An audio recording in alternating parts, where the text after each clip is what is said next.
Olá, prudente, que Deus abençoe a sua vida abundantemente. Você já parou para pensar nos mistérios que a Bíblia guarda? Entre suas páginas, encontramos criaturas e seres tão fascinantes quanto enigmáticos, cujas origens e significados geram debates há séculos. Quem são essas figuras? O que elas representam e qual o seu papel nos planos divinos? No vídeo de hoje, vamos explorar os 10 seres mais misteriosos da Bíblia. De criaturas poderosas, como Leviatã e Behemoth, até os anciãos que cercam o trono de Deus, cada um desses seres traz consigo uma história única e uma mensagem profunda. Prepare-se para mergulhar em um mundo de símbolos e interpretações que desafiam nossa compreensão da espiritualidade e da criação divina. Se você sempre teve curiosidade sobre esses seres enigmáticos, fique com a gente até o final, pois vamos revelar seus segredos e explorar seus significados. Vamos começar.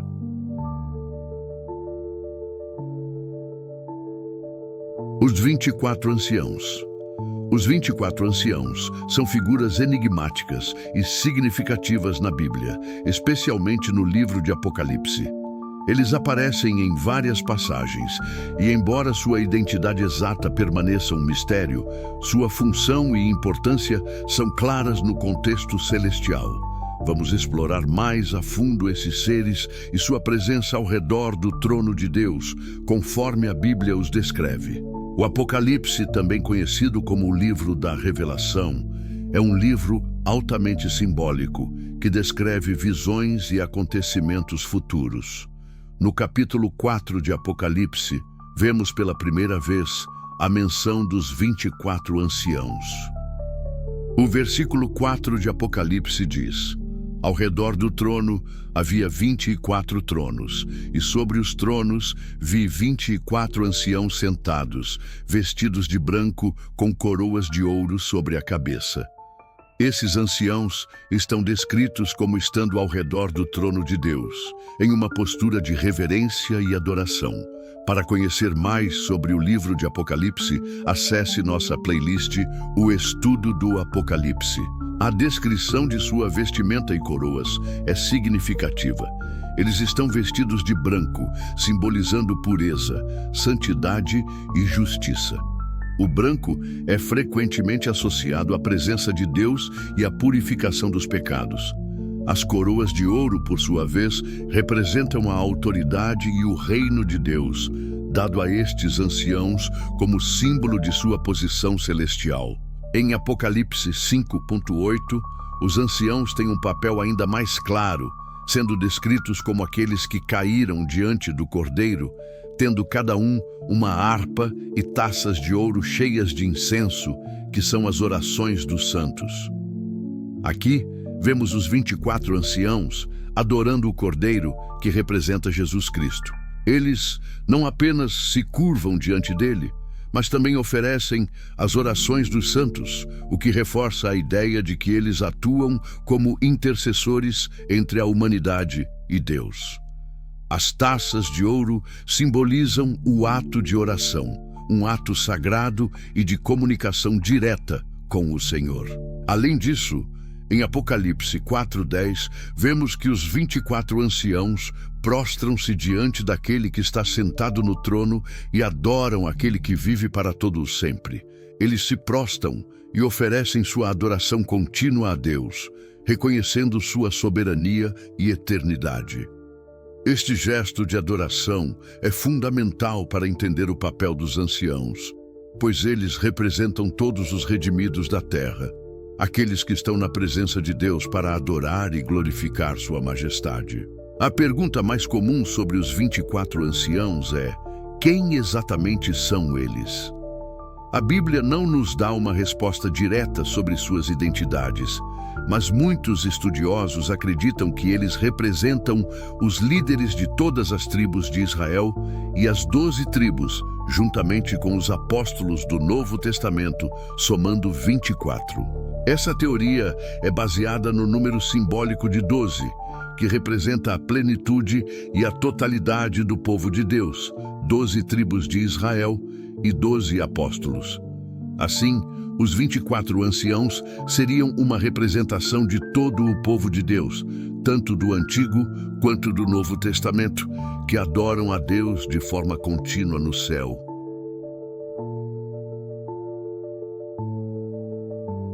Behemoth.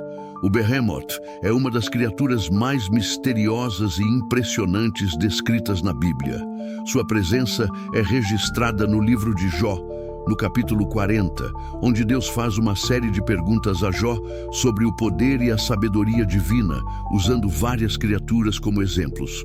O Behemoth é uma dessas criaturas, e sua descrição, como muitas outras no livro de Jó, é tanto literal quanto simbólica, convidando a reflexão sobre a grandeza de Deus e o mistério da criação. A Bíblia menciona o Behemoth especificamente em Jó 40, 15 e 24, onde é descrito de forma poderosa e intrigante. Deus começa dizendo a Jó: "Eis o Behemoth, que eu criei como a ti, come a erva como o boi." Jó 40, 15. Essa primeira descrição nos dá uma pista sobre o caráter do Behemoth. Ele é uma criatura terrestre, grande e imponente, que se alimenta de erva como um boi. A comparação com o boi sugere que o Behemoth é uma criatura forte e robusta, com uma relação com o ambiente natural, sendo uma parte essencial da criação de Deus. Contudo, o que segue na descrição aumenta o mistério. Em seguida, Deus descreve o tamanho e a força impressionantes do Behemoth. Ele afirma: "Eis que a sua força está nos seus lombos e a sua firmeza nos músculos do seu ventre." Jó 40, 16. Aqui, vemos que o Behemoth é uma criatura imensa, com músculos poderosos que lhe conferem uma força extraordinária. Esse detalhamento reforça a ideia de que o Behemoth não é apenas uma criatura grande, mas também incrivelmente forte, com uma constituição que exibe a perfeição da criação divina. Deus continua: "A sua cauda move-se como o cedro, os tendões das suas coxas estão cheios de força." Jó 40, 17. A referência à cauda do Behemoth como o cedro sugere que ela é grande e robusta, como uma árvore sólida, o que implica que sua força não se limita ao corpo, mas também se estende à sua cauda. Essa descrição pode sugerir uma criatura que possui uma presença física massiva, com uma cauda que é quase um símbolo de sua força e poder. Além disso, a Bíblia fala sobre como o Behemoth interage com o ambiente ao seu redor.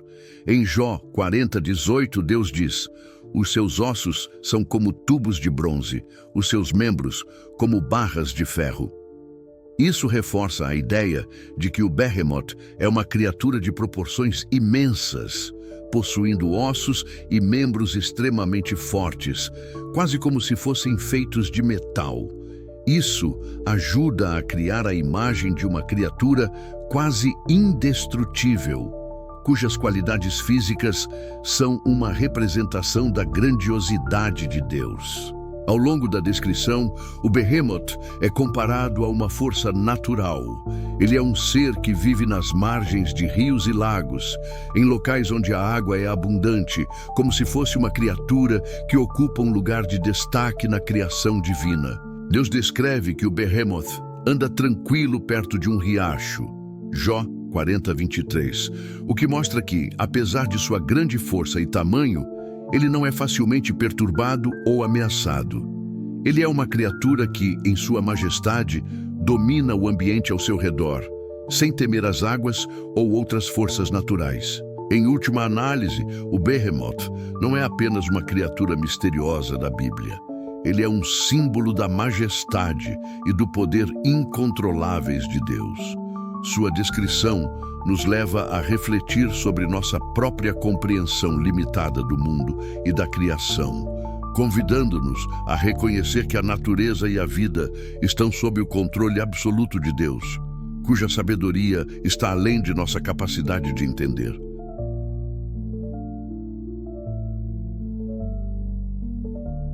Leviatã. O Leviatã é uma das criaturas mais misteriosas e poderosas mencionadas na Bíblia. Sua presença é registrada em várias passagens, sendo mais notável no livro de Jó, onde ele é descrito como uma criatura de força imensurável, capaz de provocar o medo e o respeito. A primeira menção ao Leviatã aparece em Jó 3:8, onde é mencionado em um contexto simbólico, mas a descrição mais detalhada e poderosa dessa criatura ocorre em Jó 41, quando Deus descreve o Leviatã de maneira vívida e enigmática, como uma das mais incríveis criações de sua obra. No capítulo 41, Deus começa sua descrição do Leviatã dizendo: "Pode pescar-se com um anzol o Leviatã ou laçar-lhe a língua com uma corda? Pode-se pôr um cordel na sua narina ou furar-lhe a mandíbula com um gancho?" Jó 41:1-2. Essas perguntas iniciais já deixam claro o poder imensurável do Leviatã, sugerindo que ele é uma criatura indomável, impossível de ser capturada ou controlada pelos homens. A linguagem utilizada por Deus é um desafio direto à humanidade, mostrando que, assim como o Leviatã é incontrolável, também é impossível para o ser humano compreender ou domar os mistérios e as forças da criação divina. A seguir, a descrição da criatura torna-se ainda mais impressionante. Deus continua: "Quem pode abrir as portas do seu rosto? Ao redor dos seus dentes há terror. As suas escamas são como escudos poderosos, fechados com selo forte. Uma sobre a outra, pegam-se, de modo que a aranha não pode passá-las." Jó 41:14-15. As escamas do Leviatã são descritas como sendo tão resistentes que nada pode penetrá-las. Elas são comparadas a escudos, simbolizando uma defesa impenetrável, e a imagem de uma aranha que não pode passar entre as escamas reforça a ideia de sua invulnerabilidade. A criatura é mostrada como imune a qualquer tentativa de ataque ou captura, demonstrando sua natureza aterrorizante e inatingível. Em Jó 41:19-21, Deus faz uma comparação da boca do Leviatã com uma chama ardente. De sua boca saem tochas, faíscas de fogo saltam dela. Do seu nariz sai fumaça, como de uma panela que ferve sobre o fogo. Esta descrição é uma das mais simbólicas da criatura. O Leviatã não é apenas uma besta física, mas uma força primordial que emana poder destrutivo. A fumaça e o fogo saindo de sua boca sugerem uma natureza devastadora, como se ele fosse capaz de criar caos e destruição à sua volta. A imagem do Leviatã, então, se torna a de uma força incontrolável que representa o caos primordial da natureza. Além disso, Deus descreve o Leviatã como uma criatura com uma força física tão grande que até os mais corajosos seriam aterrorizados diante dele. O coração do Leviatã é duro como pedra, firme como a mó inferior. Jó 41:24. A descrição continua, destacando o comportamento e as reações do Leviatã. Em Jó 41:33-34, Deus diz: "Não há sobre a terra quem se iguale a ele, que foi feito para ser o Senhor dos filhos do orgulho. Ele olha para tudo o que é alto, é rei sobre todos os filhos do orgulho." Querubins. Os querubins são seres celestiais mencionados na Bíblia, conhecidos principalmente por seu papel de guardiões e mensageiros de Deus. Embora a Bíblia forneça algumas descrições, eles permanecem figuras misteriosas e enigmáticas, com um significado profundo e um papel especial na presença de Deus. A palavra querubim é frequentemente associada à ideia de poder, proteção e adoração, refletindo o papel deles como defensores da santidade de Deus. Sua presença está fortemente ligada à glória divina e ao seu trono, simbolizando a proximidade com Deus. A primeira menção dos querubins ocorre no livro de Gênesis, quando Deus os coloca para guardar o jardim do Éden após a expulsão de Adão e Eva. Em Gênesis 3:24, a Bíblia diz: "E lançou fora o homem, E a leste do jardim do Éden pôs querubins e uma espada inflamada que andava ao redor para guardar o caminho da árvore da vida. A função dos querubins neste momento foi a de impedir que os seres humanos voltassem ao Éden, simbolizando que o acesso à presença de Deus, através da árvore da vida, foi temporariamente fechado devido ao pecado. Sua presença indica que a santidade de Deus não pode ser acessada por aqueles que estão em pecado. Em outros momentos da Bíblia, os querubins são descritos com uma aparência magnífica e poderosíssima.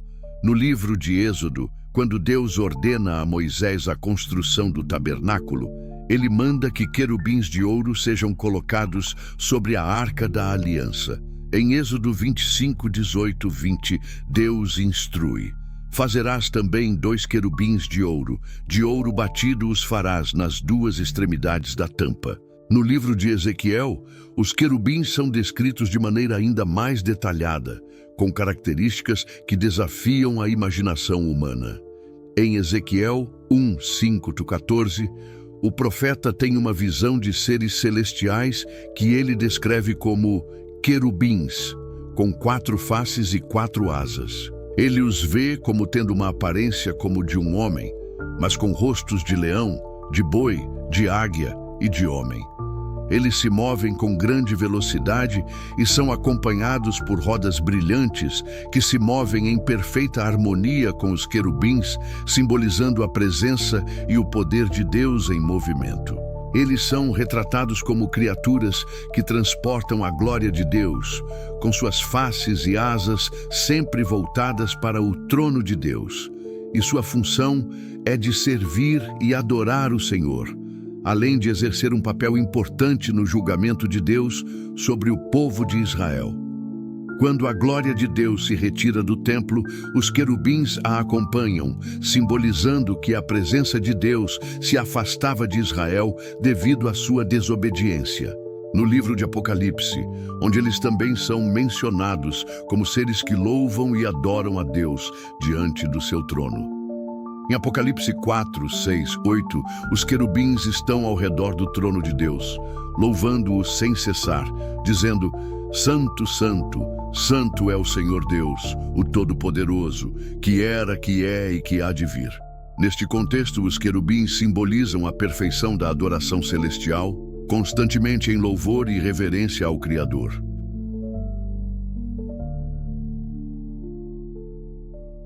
Serafins. Os serafins são seres celestiais mencionados na Bíblia, mais notavelmente no livro de Isaías. A palavra serafim vem do hebraico saraf, que significa queimando ou abrasador, o que reflete a natureza ardente e intensa desses seres. Eles são conhecidos principalmente por sua proximidade com o trono de Deus e por sua função de louvar e adorar a sua santidade. Na visão descrita em Isaías 6, o profeta vê Deus sentado no trono, elevado e glorioso, e ao redor dele estão os serafins. Isaías 6:2 diz: acima dele estavam os serafins. Cada um tinha 6 asas, com 2 cobriam o rosto, com 2 cobriam os pés e com 2 voavam. Essa descrição revela a natureza sagrada e reverente dos serafins. Eles têm 6 asas, o que simboliza seu movimento rápido e sua capacidade de agir com agilidade ao redor do trono de Deus. A posição de cobrir o rosto e os pés com suas asas indica humildade e respeito diante da santidade divina, sugerindo que, embora sejam poderosos e próximos de Deus, eles reconhecem a totalidade da pureza e do esplendor de sua presença. O versículo 3 de Isaías 6 nos mostra a principal função dos serafins. E clamavam uns para os outros, dizendo: Santo, Santo, Santo é o Senhor dos exércitos, toda a terra está cheia da sua glória. Este cântico de adoração revela que os serafins estão envolvidos em louvar incessantemente a Deus, proclamando sua santidade e glória. O fato de eles repetirem Santo, Santo, Santo destaca a perfeição e a majestade de Deus. E a repetição tríplice está associada a uma forma intensificada de louvor. Em Isaías 6:5 ele diz: Ai de mim, estou perdido, porque sou homem de lábios impuros, e habito no meio de um povo de impuros lábios, e os meus olhos viram o Rei, o Senhor dos Exércitos. Esse sentimento de desespero diante da santidade de Deus é uma resposta natural ao perceber a pureza divina representada pelos serafins. Em resposta a isso, um dos serafins voa até Isaías com uma brasa viva tirada do altar e toca seus lábios, dizendo: Eis que esta brasa tocou os teus lábios, a tua iniquidade foi tirada e o teu pecado perdoado. Isaías 6:7. Esse gesto simbólico de purificação revela o papel dos serafins como mediadores na adoração a Deus, não apenas louvando, mas também atuando na purificação dos que se aproximam da presença divina. O anjo da morte. Uma figura misteriosa e poderosa mencionada em alguns pontos da Bíblia. Embora não seja especificamente nomeado como anjo da morte, a ideia de um ser celestial encarregado de causar a morte ou de trazer juízo divino é presente em vários momentos das Escrituras. Este ser é frequentemente associado ao julgamento de Deus, cumprindo a sua vontade de uma maneira direta e implacável. Sua presença na Bíblia está ligada a eventos significativos, como as pragas do Egito, a destruição de cidades ímpias e outros atos de juízo divino. Em Êxodo 12:23 está escrito: Porque o Senhor passará para ferir os egípcios, e quando vir o sangue na verga e nas duas ombreiras, passará o Senhor àquela porta, e não permitirá que o destruidor entre em vossas casas para vos ferir. Aqui, o termo destruidor é usado para descrever o ser que executa o juízo divino, e muitos estudiosos interpretam isso como uma referência ao anjo da morte. Neste episódio, o anjo da morte passa por toda a terra do Egito, mas poupa as casas dos israelitas, que marcaram suas portas com o sangue do Cordeiro, como um sinal da aliança de Deus com seu povo. Esse ato é um símbolo poderoso da salvação e da misericórdia divina, mesmo em meio ao juízo. A morte dos primogênitos egípcios, incluindo o próprio filho de Faraó, é um momento decisivo na libertação do povo de Israel da escravidão no Egito. Além de Êxodo, o anjo da morte também aparece de forma similar em 2 Samuel 24:15 e 17, durante o reinado do rei Davi. Quando Davi cometeu um erro ao ordenar o censo de Israel, o Senhor puniu o povo com uma praga. O anjo da morte foi enviado para destruir o povo de Israel e ele avançou até Jerusalém. Em 2 Samuel 24:16 lemos: E quando o anjo estendeu a sua mão sobre Jerusalém para destruí-la, o Senhor se arrependeu do mal e disse ao anjo que destruía o povo: Basta, já, desça a sua mão. Nesse momento, a misericórdia de Deus prevaleceu e a destruição foi interrompida. O anjo da morte estava cumprindo o juízo de Deus, mas Deus, em sua compaixão, ordenou que ele parasse antes que a destruição fosse total. Em 1 Crônicas 21:15, uma passagem paralela à de 2 Samuel 24, a Bíblia descreve novamente o anjo da morte sendo enviado para destruir Jerusalém como punição. O fato de a destruição ser interrompida ao clamar a misericórdia de Deus mostra que, embora o anjo da morte seja um executor de juízos divinos, ele está sempre sujeito à autoridade e à vontade de Deus. Em Apocalipse 6:8, um dos cavaleiros do Apocalipse é descrito como montado em um cavalo pálido, e seu nome é Morte, seguido de Hades, que o acompanha. Esse cavaleiro representa a morte que se espalha pelo mundo durante os juízos de Deus no fim dos tempos. Mas é importante notar que, embora não seja especificamente chamado de anjo da morte, o cavaleiro que representa a morte simboliza o mesmo conceito de destruição e juízo final.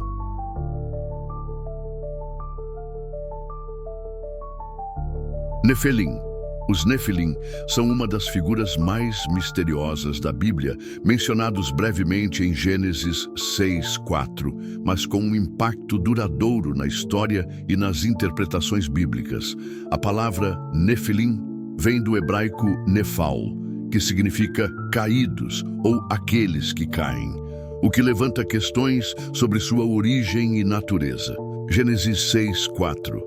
Havia na terra naqueles dias os gigantes, e também depois, quando os filhos de Deus se uniram com as filhas dos homens e elas lhes deram filhos.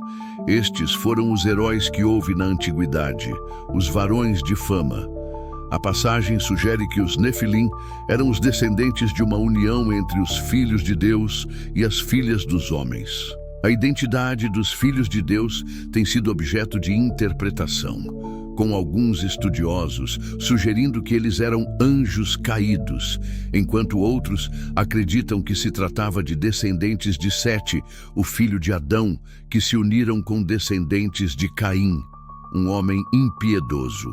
A descrição em Gênesis 6 de que eles eram heróis da antiguidade e varões de fama ainda sugere que eram pessoas notáveis por sua força e coragem, mesmo que não fossem gigantes no sentido literal. Sua existência está diretamente ligada à razão pela qual Deus decide enviar o dilúvio sobre a terra. No capítulo 6 de Gênesis, é dito que a maldade dos homens se multiplicou e que todo o desígnio do seu coração era somente mal continuamente.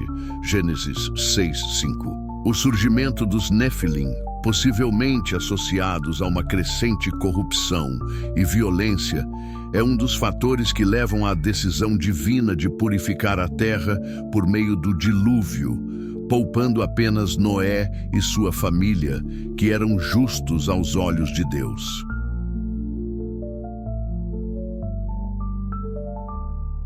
O dragão é uma das figuras mais poderosas e simbólicas mencionadas na Bíblia, com uma presença significativa tanto no Antigo quanto no Novo Testamento. A primeira e mais explícita referência ao dragão como uma figura maligna aparece no livro de Apocalipse, mas seu simbolismo e implicações são muito mais profundos. No contexto bíblico, o dragão não é apenas um monstro mitológico, mas uma representação do mal e de Satanás, o inimigo de Deus e da humanidade. A referência mais conhecida ao dragão ocorre em Apocalipse 12:3-9, onde é descrito como um grande dragão vermelho com 7 cabeças e 10 chifres, e suas caudas arrastam 1/3 das estrelas do céu. Em Apocalipse 12:3-4, lemos: "E apareceu outro grande sinal no céu, um dragão vermelho que tinha 7 cabeças e 10 chifres, e sobre as suas cabeças 7 diademas. E a sua cauda arrastava a 1/3 parte das estrelas do céu e lançou-as sobre a terra." Este dragão é uma representação de Satanás, que ao tentar derrubar a ordem divina, leva consigo uma parte dos anjos, os quais são frequentemente interpretados como os anjos caídos, que se rebelaram contra Deus. A imagem do dragão com múltiplas cabeças e chifres simboliza a supremacia do mal e o seu poder de atacar e destruir a criação de Deus. O dragão é mais do que uma simples criatura fantástica. Ele representa a oposição direta à vontade de Deus. Em Apocalipse 12:9, a identidade do dragão é revelada de forma clara. "E foi lançado fora o grande dragão, a antiga serpente, que se chama Diabo e Satanás, o qual engana todo o mundo. Foi lançado na terra, e com ele os seus anjos." Aqui, o dragão é identificado diretamente como Satanás, o inimigo de Deus e da humanidade, aquele que tenta enganar e destruir a criação de Deus. O dragão, portanto, não é apenas uma figura de destruição, mas também de engano, corrompendo a verdade e a justiça de Deus em seu esforço contínuo para desviar os seres humanos de sua vontade. O dragão é também mencionado no Antigo Testamento, onde ele aparece de maneira simbólica, mas com um papel semelhante. Em Isaías 27:1 é dito: Naquele dia o Senhor castigará com a sua espada dura, grande e forte, ao Leviatã, a serpente veloz, ao Leviatã, a serpente tortuosa, e matará o dragão que está no mar. Embora aqui o dragão seja muitas vezes associado ao Leviatã, um ser mitológico que simboliza o caos e a resistência ao domínio divino, a ideia de um ser monstruoso que se opõe a Deus está presente, e a derrota desse ser pelo poder de Deus indica a soberania de Deus sobre todas as forças malignas e caóticas. Em Apocalipse 12, 7 e 8, vemos que há uma batalha no céu, onde Miguel e seus anjos lutam contra o dragão e seus anjos. E houve batalha no céu. Miguel e os seus anjos batalhavam contra o dragão, e batalhavam o dragão e os seus anjos, mas não prevaleceram, nem mais o seu lugar foi achado no céu. Este é um ponto crucial na narrativa de Apocalipse, pois a derrota do dragão, a expulsão de Satanás do céu e a vitória dos anjos de Deus representam a vitória final do bem sobre o mal. Em resumo, o dragão na Bíblia é uma representação poderosa de Satanás e de todas as forças do mal que se opõem ao plano divino. Sua imagem como um ser monstruoso, com múltiplas cabeças e chifres, é um símbolo da intensidade e do poder do mal. No entanto, as Escrituras nos asseguram que, apesar de sua força e habilidade para enganar, o dragão será finalmente derrotado por Deus.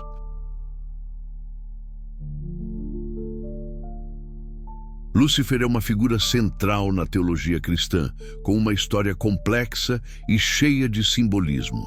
Embora o nome Lúcifer seja frequentemente associado a Satanás, sua origem e queda são mais profundas e envolvem questões sobre a rebelião contra Deus e a busca por poder.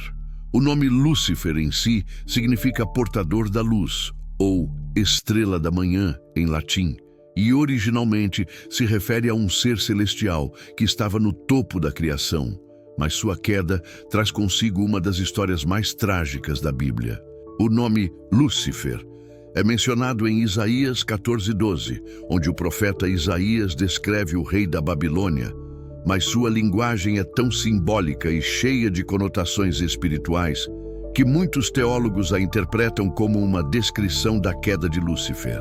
Isaías 14:12 diz: Como caíste do céu, ó estrela da manhã, filha da alva, como foste lançado por terra, tu que derrubavas as nações. Nesse versículo, estrela da manhã é uma referência à luminosidade celestial, e a queda de Lúcifer é descrita como um evento devastador, onde um ser originalmente glorioso é expulso da presença de Deus. A tradução de estrela da manhã para Lúcifer foi uma escolha dos tradutores latinos da Vulgata que associaram essa figura à queda de Satanás. Em Isaías 14, Lúcifer é retratado com uma atitude de orgulho e rebelião. Nos versículos seguintes, Isaías 14, 13 e 14 é dito: Tu dizias no teu coração: Subirei ao céu, acima das estrelas de Deus, exaltarei o meu trono, e no monte da congregação me assentarei, nas extremidades do norte. Subirei acima das mais altas nuvens e serei semelhante ao Altíssimo. Estes versículos refletem o desejo de Lúcifer de se elevar acima de Deus, de alcançar um status igual ao de Deus. O nome Lúcifer acabou sendo associado a Satanás, o inimigo de Deus, e ele é visto como a personificação do mal, o líder dos anjos caídos, que agora atuam na terra para enganar e afastar as pessoas de Deus. Em Mateus 25, 41, Jesus faz uma referência a esse destino de Lúcifer e seus seguidores. Então dirá também aos que estiverem à sua esquerda: Apartai-vos de mim, malditos, para o fogo eterno, preparado para o diabo e seus anjos. Em resumo, Lúcifer começa como um ser de grande beleza e poder, criado por Deus para refletir sua glória, mas ao se encher de orgulho e desejar ser igual a Deus, ele cai em desgraça. Sua queda marca o início de sua transformação em Satanás, o inimigo de Deus, e serve como um lembrete do perigo do orgulho e da tentativa de desafiar a soberania divina. O anjo do Senhor. Uma das figuras mais enigmáticas e fascinantes da Bíblia. Mencionado em vários livros, ele tem um papel especial e frequentemente aparece de maneira surpreendente, carregando consigo um poder e autoridade que indicam uma conexão direta com Deus. Esse ser celestial não é apenas um mensageiro comum, mas muitas vezes age com uma presença e uma voz que lembram as próprias palavras de Deus. Em muitas passagens, o anjo do Senhor parece ser uma manifestação de Deus em forma angelical, embora em outras situações seja visto como um mensageiro divino distinto. A primeira e mais significativa aparição do anjo do Senhor ocorre em Gênesis 16, 7 e 14, durante a história de Agar, a serva de Sarai. Quando Agar foge de sua senhora, sendo maltratada, ela encontra o anjo do Senhor no deserto, que lhe fala e a instrui a voltar e se submeter a Sarai. Em Gênesis 16, 10, 11, o anjo do Senhor promete a Agar uma descendência numerosa, dizendo: multiplicarei tanto a tua descendência que não será contada por causa da multidão. Após essa promessa, Agar, em um momento de reverência e reconhecimento, chama o anjo de Deus que me vê, referindo-se ao fato de que o Senhor a havia encontrado em sua aflição e a havia ouvido. Esse encontro não é apenas uma revelação do cuidado de Deus, mas também uma introdução ao papel do anjo do Senhor como um ser com autoridade divina, que não apenas transmite mensagens, mas também age de acordo com a vontade de Deus. Outra aparição importante do anjo do Senhor acontece em Êxodo 3:2-6, quando Moisés encontra a sarça ardente no Monte Horebe. O texto diz: e apareceu-lhe o anjo do Senhor numa chama de fogo, no meio de uma sarça, e olhou, e eis que a sarça ardia no fogo, e a sarça não se consumia. Este momento é significativo, pois é o anjo do Senhor que aparece a Moisés, mas a voz que fala do meio da sarça é a própria voz de Deus. Em Êxodo 3:6, o anjo se identifica como o Deus de Abraão, Isaque e Jacó, dizendo a Moisés: eu sou o Deus de teu pai, o Deus de Abraão, o Deus de Isaque e o Deus de Jacó. Esse episódio é fundamental porque, mesmo sendo identificado como um anjo, a mensagem dada a Moisés é claramente divina, e a presença do anjo do Senhor neste evento é interpretada como uma manifestação direta de Deus. Em Juízes 6:11-22, o anjo do Senhor aparece a Gideão, um dos juízes de Israel, para lhe dar uma missão de libertar o povo de Israel da opressão dos midianitas. No livro de Zacarias 3:1-5, o anjo do Senhor tem um papel de intercessor, quando aparece diante de Deus para acusar e, ao mesmo tempo, interceder pelo sumo sacerdote Josué, que estava sendo acusado por Satanás. Em todos esses exemplos, vemos uma figura que não é meramente um mensageiro comum, mas alguém que tem um poder e uma autoridade especiais.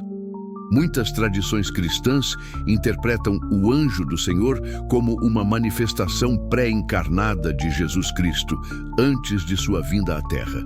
Essa interpretação é baseada em passagens como Gênesis 16 e Êxodo 3, onde o anjo do Senhor fala com a autoridade de Deus, e os encontros com ele são tão poderosos e transformadores que indicam uma presença divina única. Em suma, o anjo do Senhor é uma figura central e misteriosa na Bíblia, que serve não apenas como mensageiro, mas como uma manifestação da própria presença divina. Sua atuação vai além da simples comunicação de mensagens. Ele age como mediador, juiz e até guerreiro, cumprindo a vontade de Deus com autoridade e poder.